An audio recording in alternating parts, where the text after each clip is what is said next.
Oh my goodness, everybody. Welcome to the Real Estate Lab podcast. It's Friday. We're going to skip introductions today because we have so much content that we need to share. If you want to reach any of us, we have our names down below, and you can find us on all of the different social media channels. So what we're focusing on today is what is the biggest appreciation in the Austin area. So JJ has a heat map ready for us. JJ, do you want to pull up the heat map and start targeting some areas? Yeah, let's do it. Got it. All right. So this information is from TNT Title, and it's basically appreciation of February from last year to this year, 2021 to 2022. And what I'm noticing is the highest percentage points, roughly. There's some. Can we zoom in on that, JJ? I can't. Tiny. I'll even go where I would like to start. On the west side, I'm noticing the darker blue is the higher appreciation. This is a little central, but you see 33% on the west side tends to take the cake. You see that on the map? Randy, why do you think that is?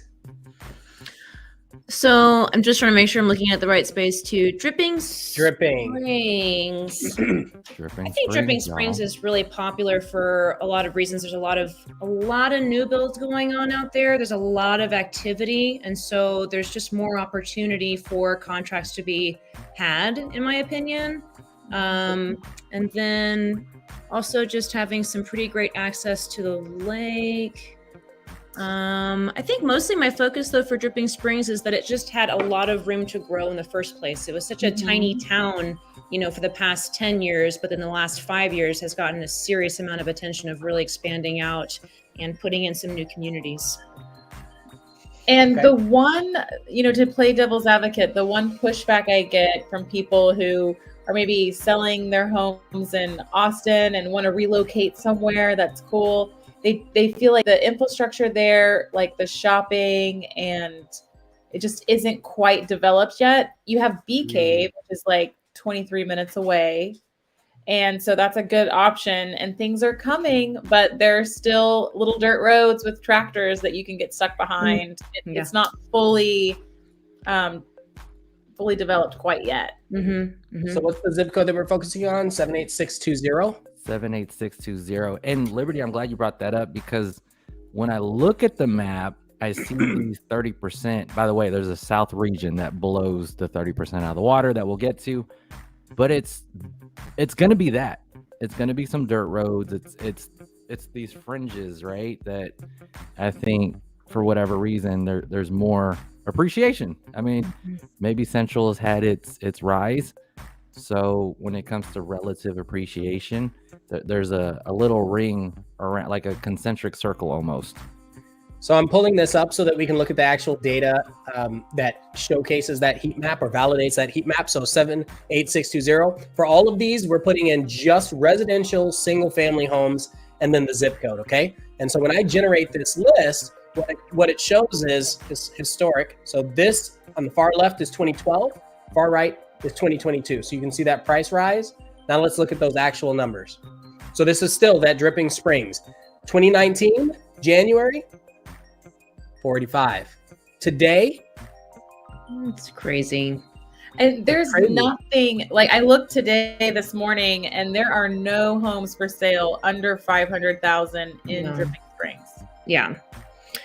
I helped a buyer actually buy in Dripping Springs in 2019, and it was a new construction for Meritage. I actually can share the community. And so we purchased at 279. It's these homes right here. There's really nothing special about it, honestly. But then we sold it 2 years later for 505. So, and how many I did it again for the neighbor's house down the street, and then another one's gonna come up for sale too. So it's just kind of crazy that they doubled their money in 2 years. How much did you purchase them for? We purchased it was 279. Did you see John's comment? Yeah, what's crazy is we're gonna mention areas, but 30% is already a lot. 20% is already a lot. Cedar Park might actually not make the list, but it's all pretty hot, relatively speaking. This is a great example, John. And just because we have people listening to the podcast, I'm going to read John's comment. Hello, everyone. Cedar Park has exploded year over year. Our neighbor bought their house October 2020 for $575,000 and just sold for $925,000. Embarrassed smiley emoji. Just so you know. Speaking of north, we're going in an ascending order regionally. If we go north, you see Cedar Park is 22.19%, which is hot for 1 year of home ownership. 1 year. 1 year, y'all, of a house. So we're going to move over to the top spot up north, 33.26%. What y'all know about this zip code in this town here? That's remember all those people sleeping on Gerald? Yeah. What I do know is whenever I send out a help distress signal, I have buyers, under 400 who can help. People were sending me to Gerald, and I feel like that's going to quickly disappear. So, well, let's see. So right now, those prices it started at, oh my gosh, 140,000. Yeah, nobody was talking about Gerald back. Nobody was talking about Gerald. No offense, Gerald. We love you. And so nobody was talking about. So let's look. So from 2019, 177,000 to about 330. 330. And that's the thing about the percentage points. It's so affordable. There's a lot more room for these things to take off. That's the way I look at it. Agree with that. Just more room for growth. Mm-hmm. That is true. And you're also thinking about places that are a little bit more rural. So there's a lot of room for that appreciation for raw land with like maybe a mobile home. That could double or triple. That's the values in the land at this point too. Mm-hmm. Dennis R.D. says, House of the Mouse. I don't know what he means. What is that? We're going to pretend like he doesn't know what he's talking about. What's House of the Mouse? If you don't know, man, never mind. What's next? What's next? Let's see. Let's move it around. This is a little hard to steer because they're telling me Dinosaur D's telling me to zoom in. So this is also on TexasNationalTitle.com/MLS statistics heat map. I'm going fast and I'm honing in. There's so many different towns in the area. Mm-hmm. So let us move. We're good. We still have 20 minutes, man. What do y'all see? I see 30% here. Just right of there. You know what that is. This 32.3 one looks very enticing. How about this central one? Okay. That's significant for central. 78759. That's going to be right by the Apple campus. Mm-hmm. Let's see. Let's get some zoom in action going. My sister lives in that exact block, and she's just reaping those benefits. It's pretty great. Those are homes built in like the 1980s. Actually, they're split up. There's a big section of like 1980s homes that are well maintained and taken care of, but then directly north of that is actually some pretty recent construction as well. So you kind of get a nice option of the two. So I see the domain here. Yep. Right, a little east of it, and then Great Hills just west of it. Yep. Yeah, it's a solid area. So here are our prices: 400,000 in 2012 to what? What are we? 900. So let's look at the actual numbers. So 2019, 500,000 or 450,000, 460 to 890. I love this area. It's a sweet spot. I think other people do too, JJ. I know it's apparent that people do. It's like not urban. It's like suburban, close to the domain. Not a little. I like a little urban. There's a little bit for everybody over there. Yeah, the schools, the hill country. The hill country, yeah. And the school districts are all pretty well rated. The domain, of course, is going to become the second downtown. They just okayed that $3 billion, upgrade to it as well. So the soccer stadium. Repping. Absolutely. Repping it. Oh, that's why you're wearing it. Yeah, why do you think I was wearing it? I gotta go to some games, man. Used to the soccer culture in Austin. Yeah. Love that. It's new. And I just want to point out that these are all median prices, closed prices that we're looking at. Like, so this is the median closed price in 2022. for this area, 887,000. Wow, that's pretty nuts. Because Not there's a from really this big side. blend there of just like small 1,500 square foot homes, but then also the Great Hills has some pretty magnificent, like 3,000 plus square foot spots too. So that's really nuts that the middle is 887,000. That does not sound right. We've got a couple comments that we have to go through. You want to read these, Liberty? Dinosaur D pops up and says, JJ needs to watch Jeremy's stream for more info on the House of the Mouse. Hey, that stream's on my channel too. It's the Real Migos podcast, but that's for another day. This inside joke, is it a Daryl thing? Yeah. New builds in 78759. No, you'd have to go all the way up to like Anderson, Mill, and Palmer, but even those are not brand new. 45 up by the 45 boundary, but I think those were all like 2019, 2020. I've seen a few, like a handful, like 3, where they've custom gotten builders. rid of the house that was there and rebuilt another That's what I house, was but gonna they say. still have to conform to whatever the HOA Yeah. Yes. requires. Yeah, I got referred to these sellers because unfortunately, very sadly, the house got burnt down, but nobody was hurt. But a new construction was later being built on that lot. Okay. It's pretty much one of those. I don't know about. There might be these pocket, and the thing too about dense living, when you have a pocket of new builds, it's a very unique lot, and you're gonna get very unique 3-story weird structures. Sean S has a question. But we got to look at those deed restrictions, because I know a neighborhood in Cherrywood where you cannot have a 2-story home. Mm-hmm. In those Yeah. lots.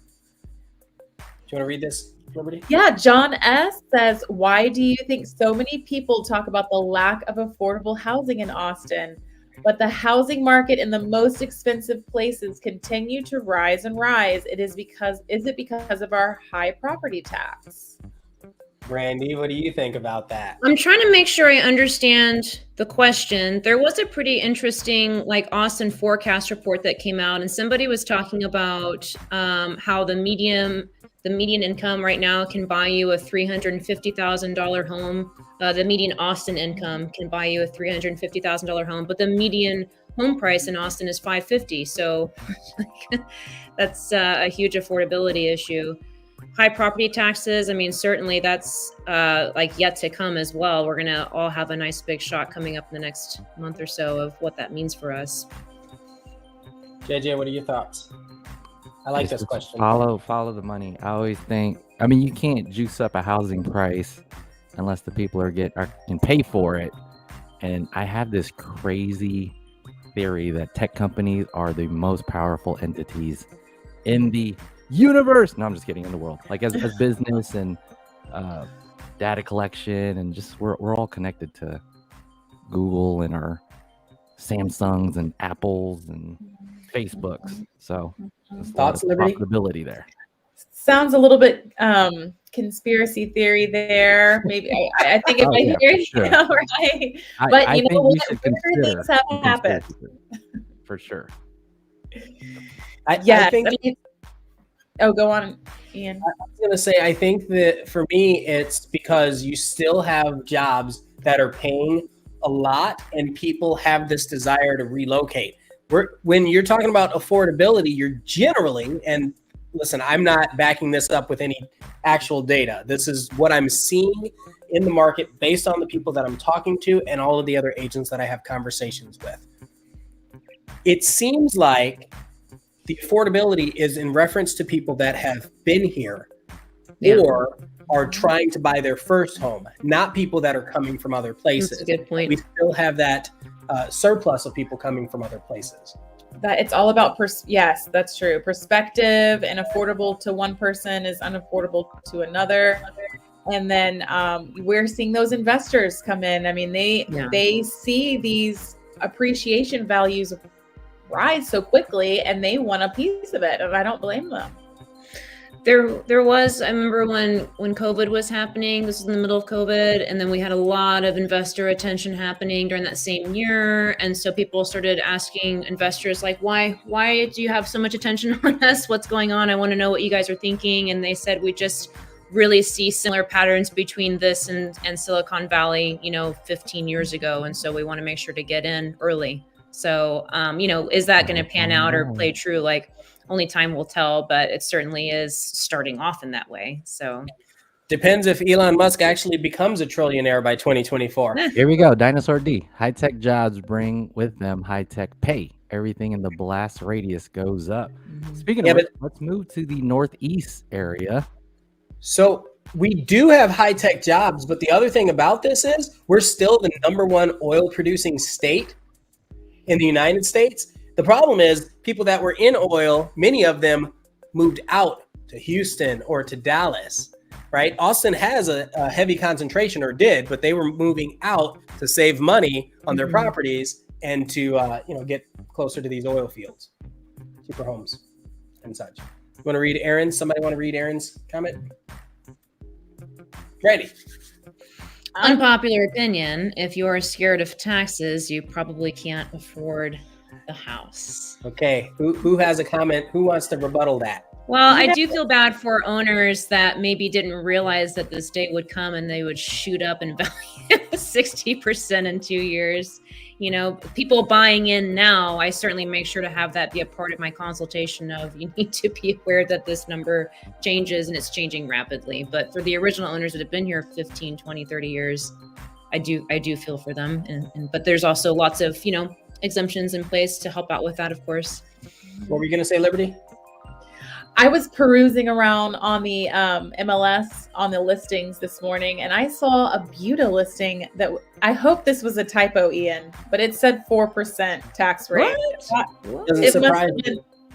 It must have been a typo. I'm going to try to find it. I'll show you guys. I'll let you know. Okay, so I want to read this one. So Aaron says people are blaming investors, but the amount of investors hasn't gone up much, if I recall correctly. So I did another video. There was another video where we were talking about what percentage of people pay cash. And so from 5 years ago, it was about 18%, and today it's about 22%.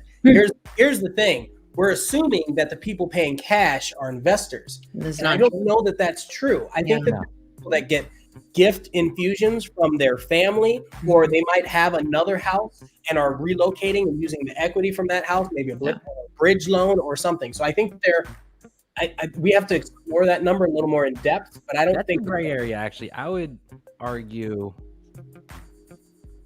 because when you buy a house, it's an investment, and if people are backing that it's almost like an investor mentality, even if you are purchasing. Yeah, but you can't go to a builder and buy a house as an investor. And so what's the criteria? I mean, as an investor, yes. Right. But what's the criteria? The criteria is, what's the criteria? Owner occupancy versus not. That's it. Right. All right. Let's make our way over here. Only because this is still on topic. Someone read it. That's why I think it's an area. Is there a way to discern how many investors there are in the market? I've actually tried to dive into that before, and you just have to wait for everything to get updated so that you can take a look at who the buyer was. Honestly, I was unsuccessful in it. Have any of you guys ever been able to do that on MLS? No, I mean, I think it's just kind of what Ian was saying. I assume sometimes when it's cash or when they have notes in there that was I assume, but it could be, could be anyone. Because I was trying to figure out who I was competing against in a particular neighborhood for several months, and would see how many buyers ended up being company names and such. But it's too hard to wait for that data. So company names, that's one way, right? Cash, we can make some kind of statistical assumption that if people are paying cash, maybe it's 50%. I don't know that, right? And then also in the MLS, and not everybody knows this, but in the MLS, or not every consumer knows this, in our MLS, we put what's the financing information for the house. So we might say investor purchase, right? Or if we see the house purchased and then sold within, let's say, 3 months, and all of a sudden it sold for 100,000 or 200,000 more. In most cases, that was an investor purchase too. It's challenging to get through the actual data. To be able to look at it all would be hard. Dinosaur D says, Aaron is a dodgy investor, but on paper, he's an owner-occupier. I want to know what dodgy means. That's my question. Someone read Frederick's. I have an investment property in Round Rock in Siena. Thankful rents have gone up because the first year I saw major property tax increase that killed my profit. I mean, yeah, that's going to be the story certainly for people like Frederick who are owning those investment properties. And then also like my huge warning out there to renters of like your rents are about to go up beyond what you would have ever expected, because the investors need to make sure that they're hitting their bottom lines, and it's not their fault. This is just what's going on with property taxes and everything. So needing to fight inflation by having your mortgage payment versus a rental payment is a good idea for. That's a big reason why Austin is still growing like it is, I think, right? This whole inflation plus opportunity plus, where you want to be in the world. It's a good mix of everything. Mm-hmm. Jenny, you want to read this from Aaron? Aaron, taxes can only go up 10% a year, which for a $300,000 house is $8,000. So that's $800 a month, $67 a month. If you are so close to the line that 67 breaks you can't afford it. Aaron and the affordability. Yeah, that's a really good point.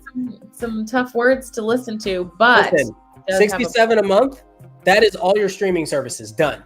Right? Taxes go up, cancel your streaming services. If it's that close, what he's saying is if it's that close or that tight, then maybe you couldn't afford the house. But I also argue that if you need a house and you're currently paying rent and you want a house, and you want to build for your future, you might have to struggle and cut off those streaming services for a couple of years in order to build your first bit of nest egg. Yeah, because renting is not safe for sure. Because prices, and we can do that in another episode. We'll look at the rental prices per area using a heat map. All right, JJ, you're back up. What do we have? All right, moving on east, we are still in the 30%. You could see northeast here. Again, I'm going to try to zoom in. You'll see these 30s. You see this town? Can anyone read that? Yep. Taylor, 32. Taylor. And then if we go a little south, there's also 39.13%. Give me that. What is that? Bastrop. Why do you think Bastrop in the last 1 year has increased by almost 40%? You know what? I don't know. I have not been visiting Bastrop enough. They are building a ton out there. They are building a ton. They did some incentives as well to encourage that too. I cannot specifically remember what I've read on that, but Bastrop did something to invite that. So the city of Bastrop made a decision that they were going to allow growth, right, Randy? Mm-hmm. Yes, it was an article that came out in the last year or so. So they're actively working on that. Bastrop is giving incentives for building and everything like that. So good for them. It's working. Check this out. It used to be 2012, you could get something for 150, and now we're looking at 450 right there. I know. Wait, where did the spike come in? Right here? What happened in January 2021 of 2021? I know. It's our background. How do I show our background? You think it's Tesla? I think it's Tesla. I mean, there are definitely some factors, right? Because you could see Maynard here at 30%. Let's not ignore Taylor and Samsung up north.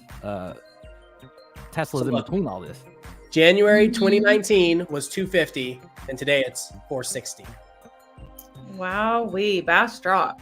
But also, I mean, the same thing that I mentioned with Dripping Springs. I mean, it had a lot of room to grow. There was a lot of rural stuff. They had the fires that took down a lot of homes. And so they had a lot of catching up. But the biggest spike happened around January of 2021.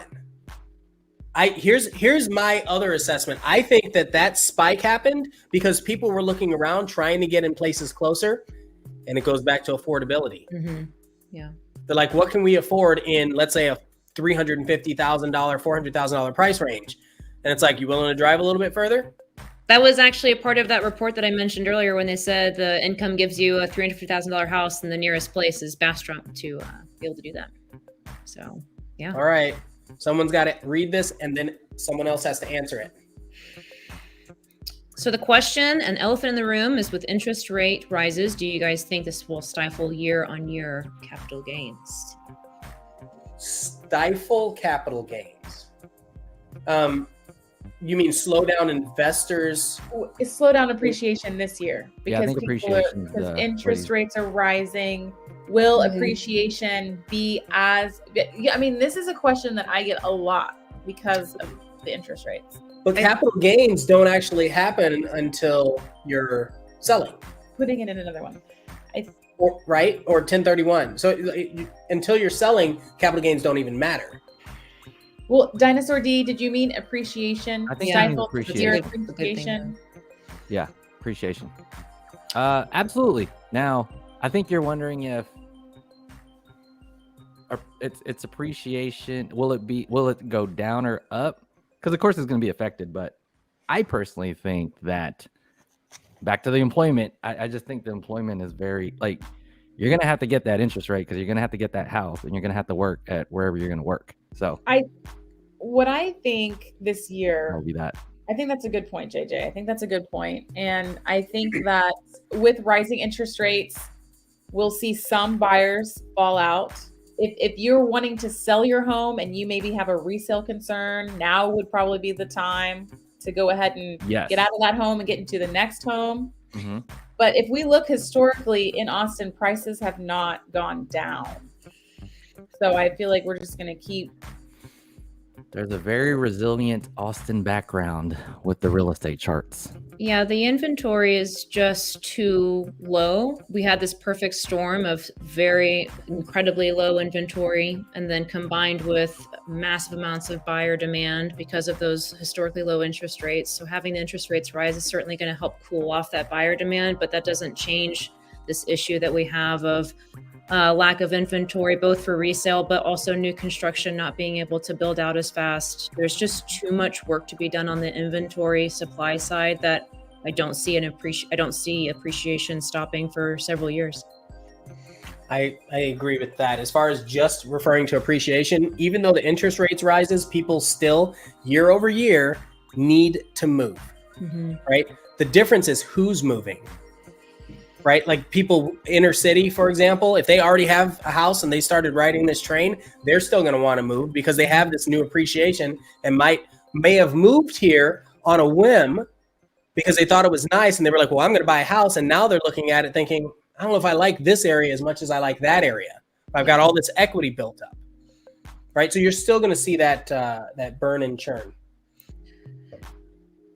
So there's like, I think in the 2013 and 14, Austin was doing really well. You know, they were having not like what's going on right now, but they were appreciating and that was going well. You would turn in an offer and there'd be maybe 2 or 3 other offers, kind of a healthy market, a win for sellers because their homes are appreciating nicely, but also a win for buyers because it wasn't impossible. And so, but to have that space, you have to have about 6,000 homes on the market. And lately we've just had like 1,000, 800, 1,200. So there's just a lot of work to be done. Yeah. Aaron's saying that people may be underestimating the demand and he's working on getting his next one. Okay. So now we're moving south.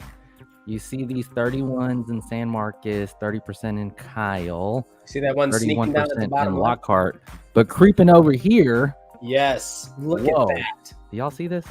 Yes. Is that Seguin? It's right. It's New Braunfels, right? In Canyon Lake and stuff. Canyon Lake. Yeah, that's 9-8.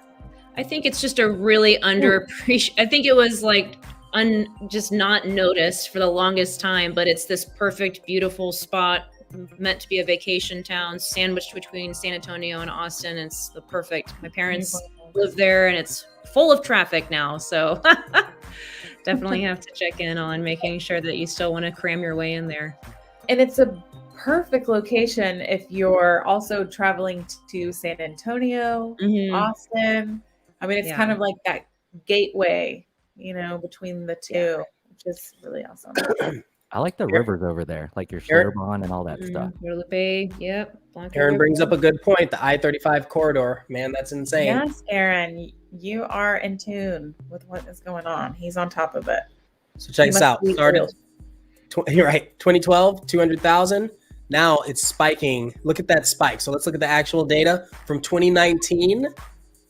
In January was about 400,000, which is still, I mean, surprising, all the way up to 1 million, because they have the beautiful lake here over there. They have all these, the hill country. You've got easy access to I-35. Man, someone's buying some acreage houses or something crazy. Yeah. This is insanity. It's like a But land grab. That is.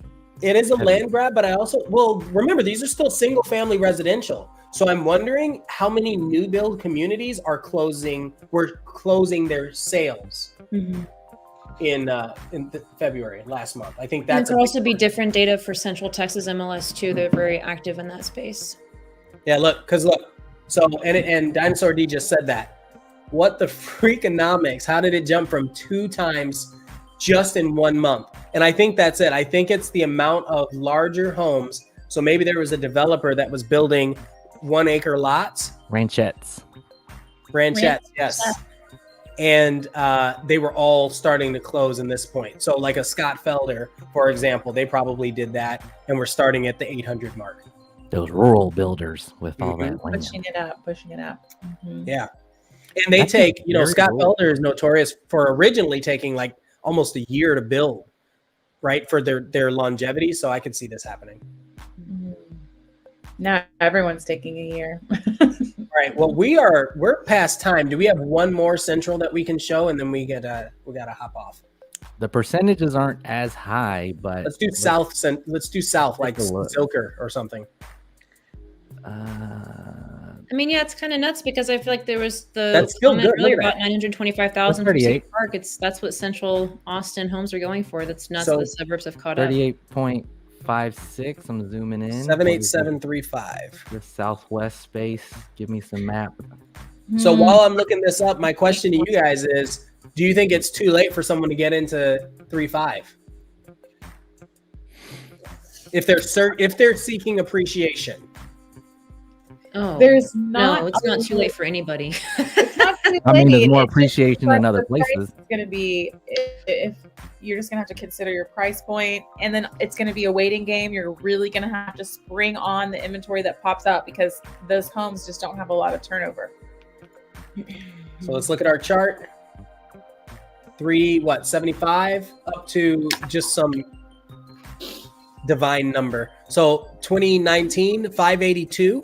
So almost 600,000, and yeah, easily 1.3 million in that area. Barton Creek. It's Barton Creek, right? Yeah, it demands that. There's no question. We have a couple other comments.